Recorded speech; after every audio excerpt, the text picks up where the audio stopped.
네, 참 코로나가 다시금 재확산되어지고 있고 또 무더운 여름 날씨를 보내고 있는데요. 하나님께서 지켜주시고 늘 건강하게 생활하실 수 있기를 주의 이름으로 축복합니다. 여러분, 우리가 코로나를 겪으면서 등장한 여러 신조어들 가운데 하나가 무엇이 있습니까? 뉴노멀이라는 단어가 있죠. 이 단어가 최초로 사용된 것은 미국에서 IT 버블이 붕괴된 후에 벤처 투자가였던 로저 맥남이라는 사람이 처음을 사용하였습니다. 그리고 이후에 2008년 금융 위기를 거치면서 새롭게 나타난 세계 경제의 특징을 통칭하는 말로 쓰이다가 현대는 사회적으로 시대 변화에 따른 새로운 기준이나 표준을 뜻하는 단어로 사용되고 있는 것이죠. 정말 이전에는 상상도 할 수 없는 것들이 우리 일상에 지금 표준이 되고 있는 시대를 살아가고 있습니다. 당장에 여러분, 우리가 공공 건물에 들어가려면 무엇이 필수죠? 네, 마스크가 필수입니다. 여러분, 참 코로나 이전만 하더라도 공공 건물에 들어가는데 마스크 쓰는 거 여러분 생각이나 해보셨습니까? 이 마스크를 쓴다는 것은 정말 독감에 걸려서 막 열이 펄펄 나고 어쩔 수 없을 때에 이렇게 마스크를 썼지, 일상생활에 건강한 사람들조차도 마스크를 쓰고 다닌다는 것은 우리가 사실 생각도 못했던 그런 일들이었습니다. 심지어 어린 아기들까지 다 마스크를 쓰고 생활하는 것이 일상이 되었지요. 그러다 보니까 요즘 아이들이 이 말을 배우는 것이 늦대다고 합니다. 왜 그렇습니까? 우리가 말을 배운다라는 것은 소리만 듣고 배우는 것이 아니라 또 뭘 통해서 배우죠? 입모양을 통해서 배우는 거예요. 그런데 죄다 마스크를 쓰고 있으니까 입모양을 보지 못하니까 이 아이들이 말을 배우는 것이 지금 이렇게 늦어질 수밖에 없는 것입니다. 그리고 전에는 상상할 수도 없었던 비대면 문화와 온택트 문화가 또한 우리 일상에 또한 많이 퍼져있게 된 것입니다. 이런 변화들이 또 우리 신앙생활에도 많은 영향을 주고 있죠.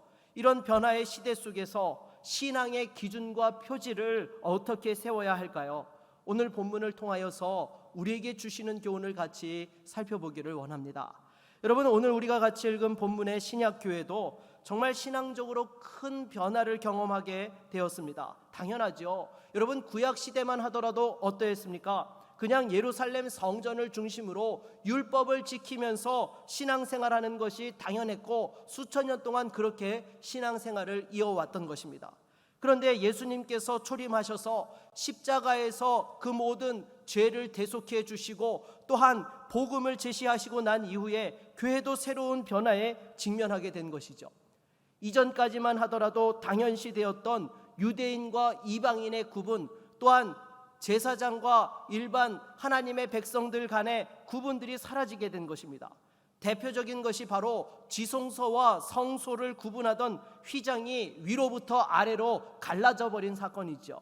여러분, 구약 예루살렘 성전에서 지성소라는 곳이 어떤 곳이었습니까? 가장 성전의 깊은 곳에 위치해서 하나님의 인재를 상징하는 곳이 바로 지성소였습니다.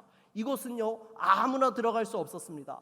대제사장조차도 대속죄일에 1년에 딱 한 번 들어갈 수 있는 곳이었고, 그 대제사장조차도 하나님 보시기에 합당하지 않냐면 죽어서 나오는 것이 바로 지성소였던 것입니다. 그런 지성소가 어떻게 되었습니까? 완전히 오픈된 것입니다. 하나님께서 그 휘장을 하늘에서부터 위에서부터 아래로 가르셨다라는 것은 더 이상 지성소와 성소의 구분을 두지 않겠다라고 말씀하신 것이죠. 이제 대제사장과 이스라엘 백성들, 하나님의 백성들 사이에 구분이 사라졌고 유대인과 이방인의 구분도 사라지게 된 것입니다. 그리고 더 이상 구약의 제사가 필요치 않게 된 것이죠. 왜냐하면 예수님께서 또한 친히 제물이 되셔서 단번에 제사로 우리의 과거와 현재와 미래의 모든 죄를 사해 주셨기 때문에 더 이상 구약의 동물 제사가 필요치 않게 된 것입니다. 그러니 구약의 할례를 행하고 율법을 지키고 제사를 드렸던 것들이 더 이상 하나님 백성의 표지가 되지 않게 된 것입니다. 십자가에서 죽으시고 부활하신 예수 그리스도를 믿는 것이 그리스도인들의 표지요 신앙의 기준이 된 것입니다. 그리고 그 증거로 이방인들에게도 성령을 부어 주셨던 것이죠. 이런 신앙의 표지가 변화되어지는 상황 속에서 안디옥 교회에 어떤 일이 일어나게 된 것입니까? 우리 1절로 2절 말씀을 같이 한번 읽어보도록 하겠습니다. 같이 읽겠습니다. 어떤 사람들이 유대로부터 내려와서 형제들을 가르치되 너희가 모세의 법대로 할례를 받지 아니하면 능히 구원을 받지 못하리라 하니 바울 및 바나바와 그들 사이에 적지 아니한 다툼과 변론이 일어난지라. 형제들이 이 문제에 대하여 바울과 바나바와 및 그 중에 몇 사람을 예루살렘에 있는 사도와 장로들에게 보내기로 작정하니라. 아멘. 여러분, 여기서 어떤 사람들이 유대로부터 내려왔다라는 것은 누구를 이야기하는 것입니까? 바로 예루살렘 교회의 리더급에 위치하는 사람들이 지금 내려와서 이런 말을 했다라는 것이죠. 여러분, 그것이 무엇입니까? 아무리 예수 그리스도를 믿음으로 구원받는다 할지라도 할례를 행하고 모세의 율법을 지켜야지만 온전히 구원에 이르고 그것이 그리스도인의 표지라고 그렇게 주장하였던 것입니다. 여러분, 이것은 다른 말로 하게 되면 두 가지를 의미하죠. 하나는요, 할례와 율법을 행해야지만 구원이 온전케 된다는 것이고, 또 한 가지는 유대인이 되어져야지만 구원을 온전히 누릴 수 있다라고 이야기한 것입니다. 여러분, 유대인이 되는 것에는요, 유대인의 정의에는 크게 두 가지가 있습니다. 하나는요, 바로 혈통적인 유대인이죠. 부모가 유대인이면 자녀도 어때요? 유대인이 되는 거예요.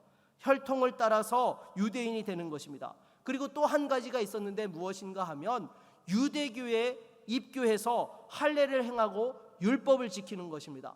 그러면 아무리 타국인이라 하더라도 유대인으로 인정받게 되는 것이죠. 그래서 이것으로 인해 초대교회 안에 많은 혼란과 갈등이 일어나게 된 것입니다. 왜냐하면 유대인들 입장에서는 구약시대부터 자신들은 누구라고 생각했어요? 선민이라고 생각했어요. 하나님께 택한 백성이고 자신들에게만 구원이 있다라고 그렇게 자부심을 가지고 살아왔던 사람들이었습니다. 그리고 유대인들에게는 이것이 신앙이자 동시에 또한 문화로서 그들 가운데에 자리 잡고 있었던 것이죠. 그러나 이방인 성도들 입장에서는 그렇지 않았던 것입니다. 할례를 행하고 유대인이 되어야 한다라는 것은 쉽게 말해서 자기 민족을 버리고 배반해야 된다라는 거예요. 여러분, 마치 이런 것과 같습니다. 우리가 알고 있는 사람 중에 유승준이라는 가수 여러분 아시죠? 참으로 이렇게 정말 인기 가수였었는데 군대를 가지 않으려고 한국 국적을 포기하고 미국 국적을 취득했습니다.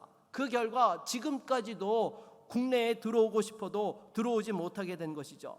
여러분, 바로 이방인들에게 있어서 유대인들이 된다라는 것이 바로 그런 것이었습니다. 한 번 더 예를 들면 이런 거예요. 여러분, 우리가 신앙생활을 하기 위해서 이건 그냥 가정입니다. 일본 국적을 취득해야지만 신앙생활을 제대로 할 수 있다라고 한다면 여러분 어떻게 하시겠습니까? 여러분 신앙생활 하시겠어요? 아무리 그래도 그렇지 이게 말이 되냐고 아마 반발하고 막 항의가 일어나고 난리가 날 거예요. 지금 그 안디옥 교회와 이방인 교회들에서 이런 일들이 일어나게 된 것이죠. 그래서 논란을 빨리 잠재우기 위해서 바울과 바나바와 및 교회의 지도자 몇을 예루살렘 교회에 보내어 이제 공식적인 답변을 요구하게 된 것이었습니다.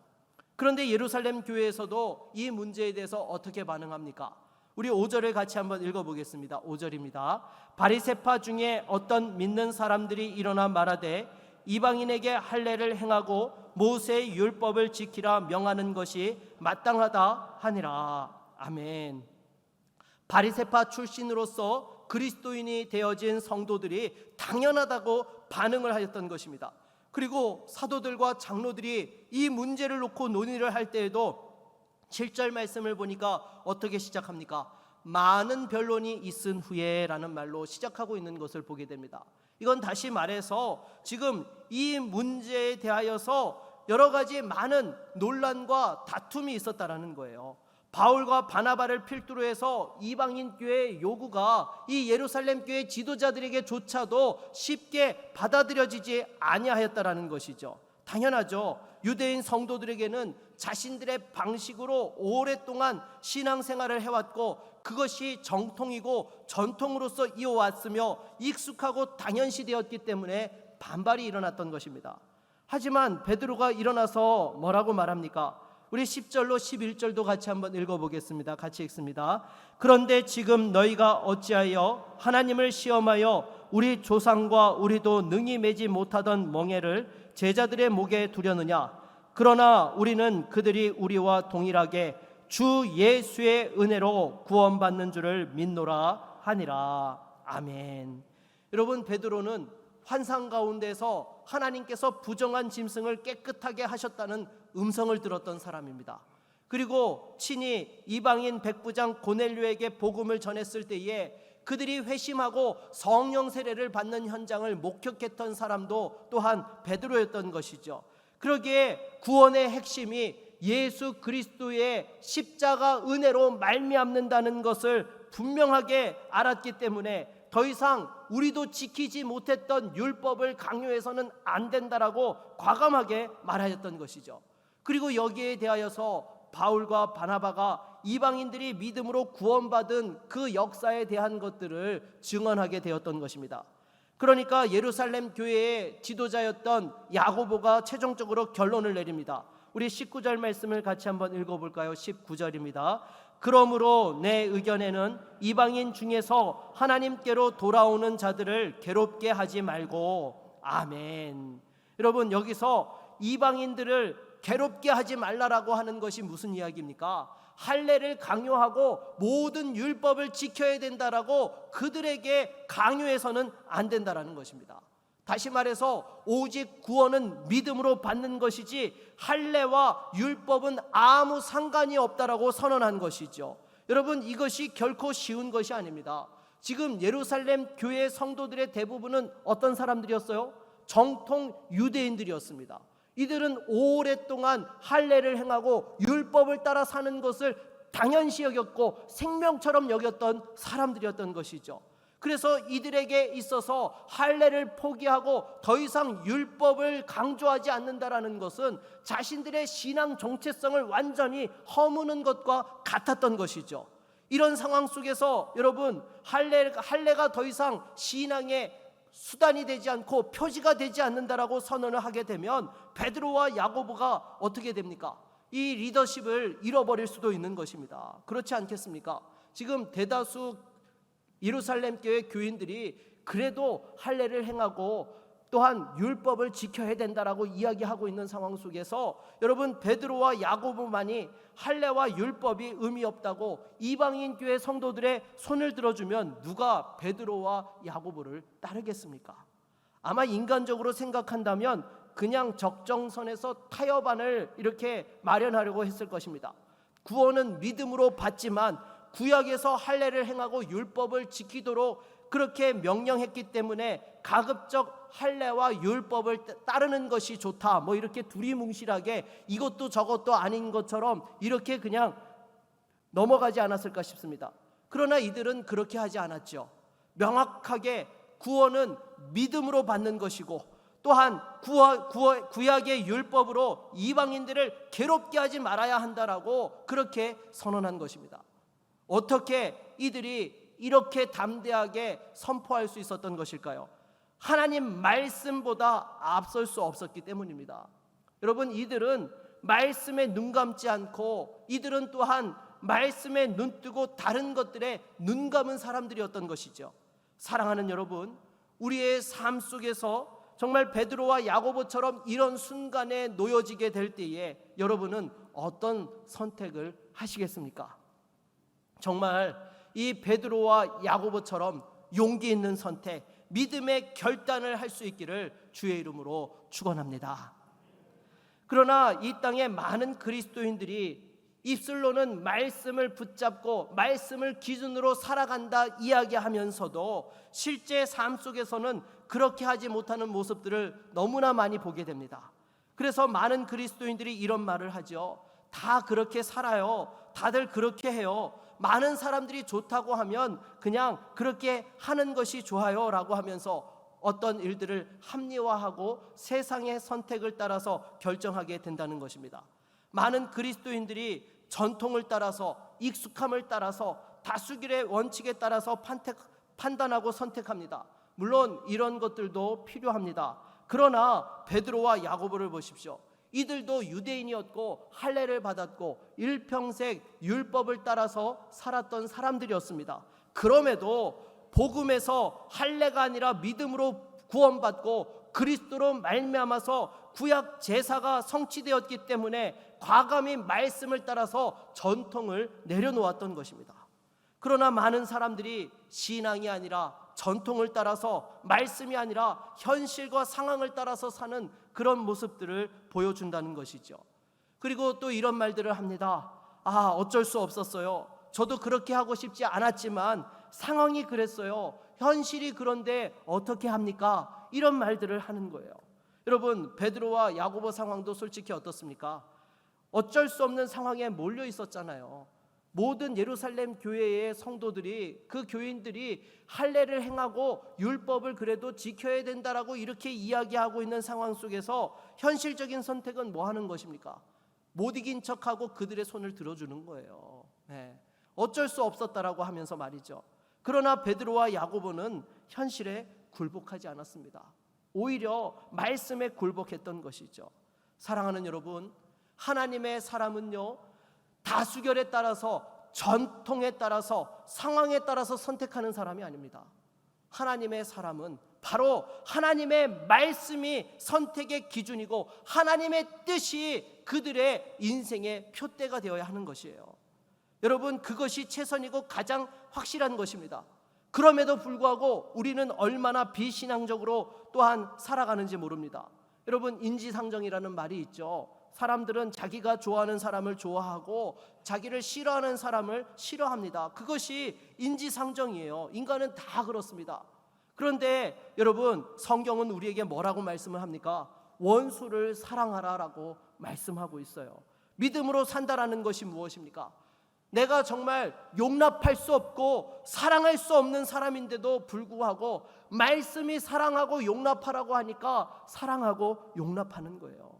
내 생각과 내 감정이 아니다 하더라도 그것을 내려놓고 말씀을 선택하고 몸부림치는 것, 이것이 바로 하나님의 사람인 것이죠. 사랑하는 여러분, 무엇보다도 이 세상을 살아가면서 말씀을 선택할 수 있기를 바라겠습니다. 여러분, 우리 옆에 계신 분들과 한번 같이 인사하실까요? 말씀을 선택합시다. 정말로 하나님의 말씀을 선택할 수 있는 우리 모두가 되기를 바라겠습니다. 우리 20절 말씀을 같이 한번 읽어볼까요? 20절입니다. 다만 우상의 더러운 것과 음행과 목매어 죽인 것과 피를 멀리하라고 편지하는 것이 옳으니. 아멘. 이 야고보가 뭐라고 이야기를 합니까? 지금 오직 믿음으로만 구원받고 할례나 율법으로 구원받는 것이 아니다, 더 이상 이것을 강요해서는 안 된다라고 이야기하면서 덧붙여서 한 가지 더 이야기하는 것이 뭐예요? 우상의 더러운 것, 음행과 목매어 죽인 것, 피를 멀리하라고 이야기하고 있습니다. 여러분, 이게 무엇을 의미하는가 하면요, 당시에 이 우상 숭배하는 문화 속에서 행해졌던 우상 숭배의 모습들을 이야기하고 있는 거예요.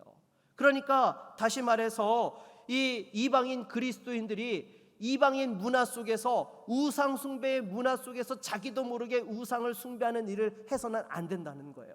분명하게 하나님만을 섬기는 그리스도인으로서 자기의 신앙 정체성을 가지고 신앙생활해야 된다라고 그들에게 분명하게 요구하였던 것입니다. 여러분, 우리로 말하면 한국 초기에, 우리 한국교회 초기에 선교사들이 들어와서 거듭난 그리스도인의 표지로 요구했던 것 중에 어떤 것들이 있습니까? 대표적인 것을 꼽으라고 한다면 주일 성수를 요구하였고요, 또 금주와 금연을 요구하였던 것이죠. 왜 선교사들이 한국 신자들에게 이 금주와 금연을 요구했던 것입니까?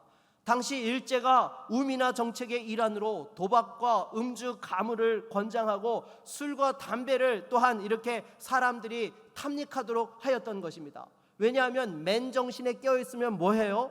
독립운동하잖아요. 그러니까 이들이 그 현실에 대해서 비관하고 순간적인 쾌락에 탐닉하여서 그것으로 그냥 모든 것들을 잊고 살아가도록 우미나 정책으로 그렇게 하였던 거예요.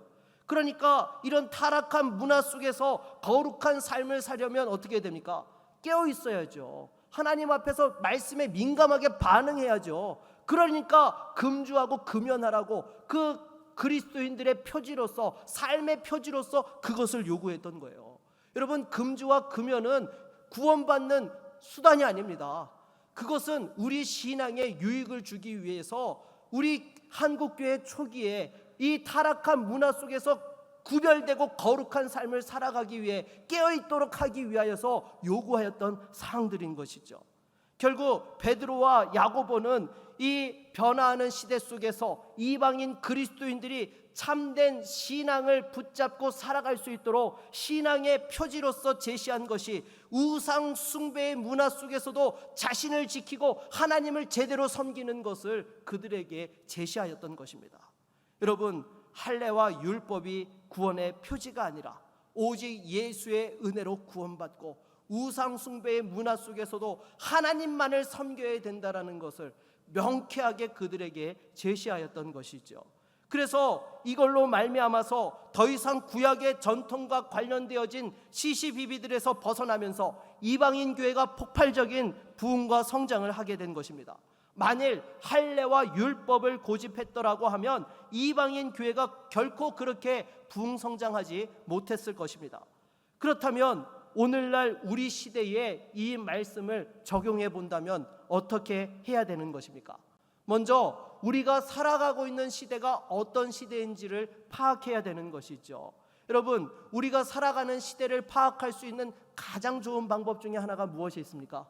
이 광고를 보면 알 수 있습니다. 이 광고를 보면 오늘날 살아가고 있는 시대의 흐름과 트렌드들이 추구하고 있는 가치가 무엇인지 선명하게 드러나는 것이죠. 그래서 2000년대 이전만 하더라도요, 광고를 보게 되면 책임감이 강조되었어요. 여러분, 다시다 광고에 등장했던 김혜자 씨 기억나시죠? 네, 이 김혜자 씨가 다시다를 맛보면서 그 했던 유명한 말, 바로 이 맛이야. 네, 여러분, 제가 뭐 참고 영상 안 보여드려도 다 이게 연상이 되시죠?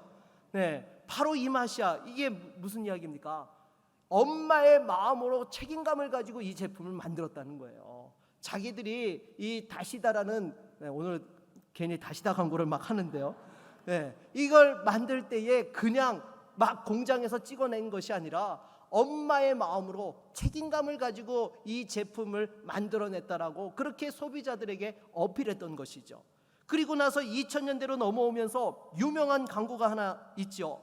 현대카드의 광고에 열심히 일한 당신 떠나라. 여러분 기억나시죠? 막 열심히 일을 하다가 이제 갑자기 화면이 쫙 바뀌면서 이 차를 몰고 가면서 팝송이 나오면서 막 이렇게 뭐 새로운 자기의 라이프 스타일을 살아가는 그런 모습들을 어필하는 광고, 여러분 기억나실 것입니다. 그래서 이후로 지금까지의 광고들을 보게 되면은 이러한 라이프 스타일이라든지 또한 이 워라벨이라든지 이런 것들을 어필하고 있죠. 그리고 최근에 들어서 사회에 이슈가 되고 있는 것들을 보게 되면 어떤 것들이 있습니까? 바로 공정성과 가치에 대한 것들을 이야기하고 있는 것을 보게 됩니다. 그래서 이전에는 관행으로 지나갔던 것들이 지금은 받아들여지지 않습니다. 그리고 심지어 소비를 하더라도 어떤 소비를 해요? 가치 소비를 추구하죠. 그래서 요즘 젊은 사람들을 보게 되면요, 어떤 제품을 생산하는 데 있어서 불공정 거래가 있었으면 그 회사의 둘 중 하나예요. 그것을 시정하도록 요구하든지, 시정이 안 되면은 그 제품 회사를 사지 않는 거예요. 구매 거부를 하는 겁니다. 공정한 거래를 하는 그런 업체가 조금 돈을 더 주더라도 그 기업의 물건을 사고 자기가 그것을 통해서 무엇인가 선한 일을 한 기업에 또한 보답을 한다라고 그렇게 행동하고 있는 것이 오늘날 시대의 모습인 것입니다. 그래서 왜 이러한 변화들이 일어나게 된 것입니까? 이전 시대만 하더라도요, 이 불의한 것들이 밖으로 잘 알려지지 않았어요. 그런데 이러한 인터넷이 발달하고 SNS가 발달하면서 사람들이 소통하는 가운데에 무엇이 잘못되어진 것인지 구체적으로 또한 알게 되었고, 그러한 것들을 또한 알리게 되어지면서 이전 시대보다 사람들의 인식이 높아진 상황 속에서 이 불의한 것에 더 크게 반응하고 있는 그러한 모습들이 나타나게 된 것입니다.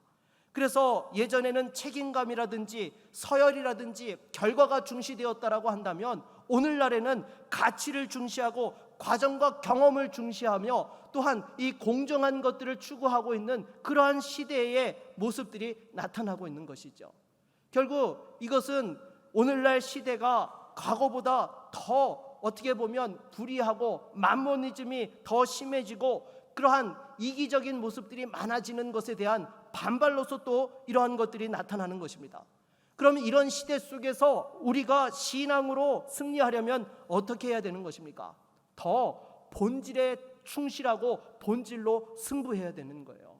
가치와 의미에 집중해야 되는 것입니다. 여러분, 요즘 세상이 교회를 향해서 손가락질하는 이유가 무엇입니까? 우리가 입술로는 진리를 이야기하고 사랑을 이야기하는데 실제 그리스도인들이 삶으로 그러한 모습들을 살아내지 못하는 것들을 세상이 지금 지적하고 있다는 거예요. 결국 오늘날 그리스도인의 그리스도인됨의 표지로서 무엇이 필요하느냐? 바로 우리가 말하고 있는 가치를 따라서 살아가는 삶을 현실에서 보여줄 수 있어야 되는 거예요. 우리가 어떠한 물질을 사용하고 어떠한 시간을 사용하는 데 있어서도 내가 이 신앙의 가치를 따라서 사용하고 살아가고 있다는 것이 우리의 삶에서 나타나게 될 때에 선한 영향력을 끼칠 수 있게 되는 것이고 세상의 빛과 소금으로서 진정한 그리스도인으로서 살아갈 수 있게 되는 것입니다. 그래서 교회에서 사역을 할 때에도 우리에게 주신 직분을 감당할 때에도 전통적으로 해왔으니까 하는 것이 아니라 그것이 가지고 있는 가치와 의미에 여러분 더 집중하고 그것을 우리가 추구할 때에 정말로 다음 세대에게 신앙을 전수해 줄 수 있고 믿음의 역사들을 이어갈 수 있게 되는 거예요. 제가 지난 주일에 로비에서 한 형제와 잠시 이야기를 하게 되었습니다. 이 형제가 본가가 수도권에 있는데 구미에 취업을 해가지고 내려와서 우리 교회에 신앙생활을 하고 있는 형제예요. 그래서 휴가 때 집에 잘 다녀왔느냐 제가 이렇게 물었더니 이 형제가 그러는 거예요.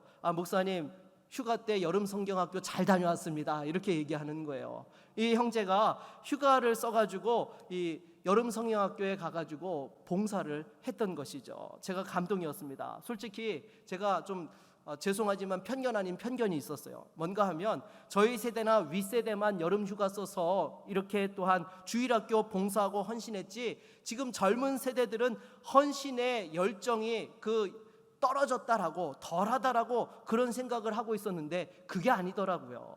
여러분 지금 젊은 세대들이요 여러분 오히려 가치와 의미를 발견하면요 더 열정적으로 그 일에 충성하고 헌신하며 그 일들을 이루어낸다라는 것이죠. 그래서 문제는요 기존의 전통과 관습으로 당연시하게 요구하니까 이것이 어떤 의미를 가지고 있는지 자기에게 와닿지 아니하면 그것이 충돌이 나는 거예요. 하지만 이것이 가지고 있는 가치와 의미를 깨닫게 되면요 여러분 그 신앙에 정말로 하나님 앞에 열정적으로 반응하는 것이 오늘날 젊은 세대들이다라는 것입니다. 그래서 여러분 제가 가졌던 편견에 대해서 사과의 말씀을 드립니다. 여러분 이제 우리 교회가 확장단지를 중심으로 해서 또한 젊은 세대들을 섬기고 사역을 감당하려면 이러한 변화하는 시대를 이해하고 우리가 또한 적응해야 되는 거예요.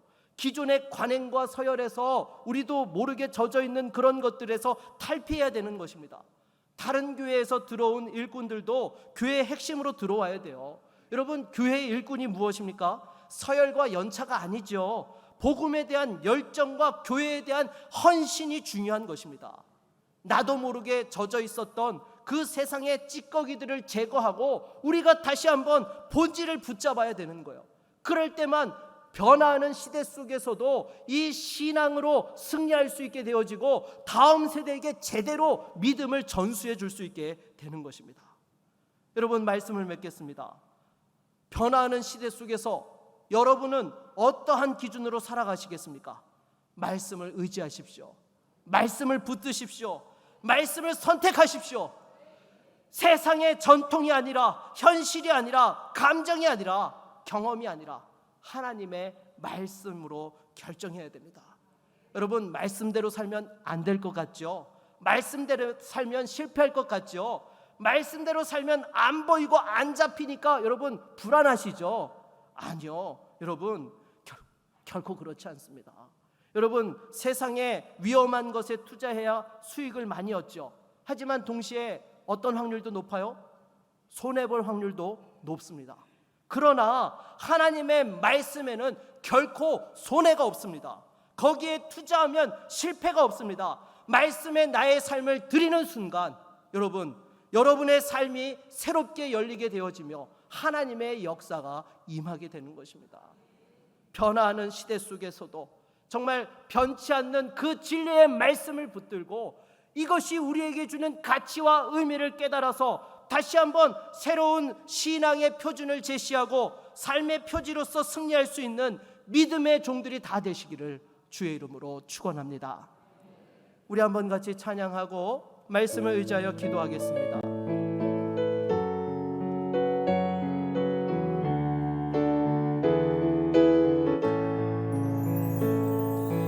우리 오늘 눈물로 하늘에 씨앗을 심는다.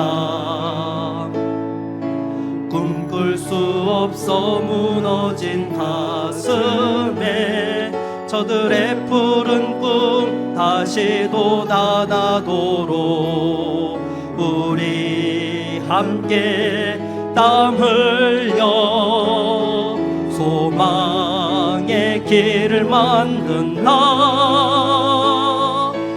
내일로 가는 길을 찾지 못했던 저들 노래하며 달려갈 그 길 우리 보리라. 새벽 이슬 같은 저들 일어나 가슴 사랑의 손으로 이 땅 치유하며 행진할 때 오래 항폐하였던 이 땅 어디서나 순결한 꽃들 피어나고 푸른 의의 나무가 가득한 세상 우리 함께 그날에 우리 보리라. 그날에 우리 보리라. 새벽 이슬 같은 저들 일어나 가슴 사랑의 손으로 이 땅 치유하며 행진할 때 오래 황폐하였던 이 땅 어디서나 순결한 꽃들 피어나고 푸른 의의 나무가 가득한 세상 우리 함께 보리라. 여러분, 이 시간 말씀을 의지해서 함께 기도하기 원합니다.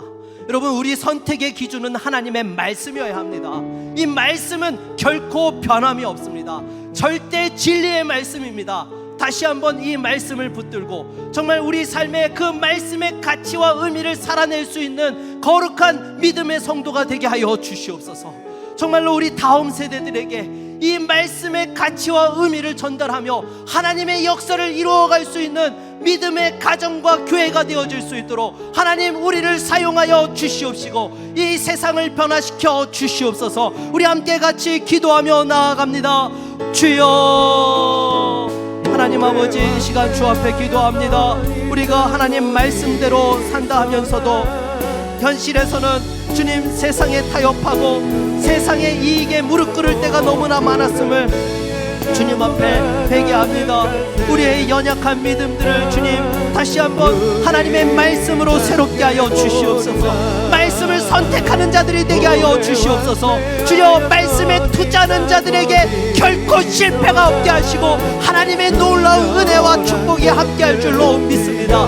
사랑하는 주의 성도들이 다시 한번 말씀을 붙들고 살아가게 하여 주시고 말씀의 가치와 의미를 삶으로 살아내며 진정한 그리스도인으로 승리할 선택할 수 있도록 역사하여 주시옵소서. 우리가 살아가고 있는 일터와 또한 사회 속에서, 가정 속에서 다시 한번 하나님의 말씀의 가치를 선택할 수 있게 하여 주시옵시고, 우리의 시간과 물질이 그 하나님의 나라를 위하여 쓰임받을 수 있도록 주님 역사하여 주시옵소서. 그날 날마다 이 시대 가운데 하나님의 역사를 이루며 하나님의 영광을 위하여 쓰임받을 수 있도록 주여 도와주시옵소서. 우리와 함께 하실 그 주님을 기대합니다. 주님, 주의 몸된 교회를 붙들어 주시고 정말 이 살아있는 하나님의 진리의 말씀을 주님 다음 세대들에게 잘 전수할 수 있게 하여 주시고 그 가치와 의미를 실현할 수 있는 온 교회가 되게 하여 주시옵소서. 우리와 함께 하여 주실 줄로 믿습니다. 예수 그리스도의 이름으로 기도드립니다. 아멘. 다 같이 일어서겠습니다.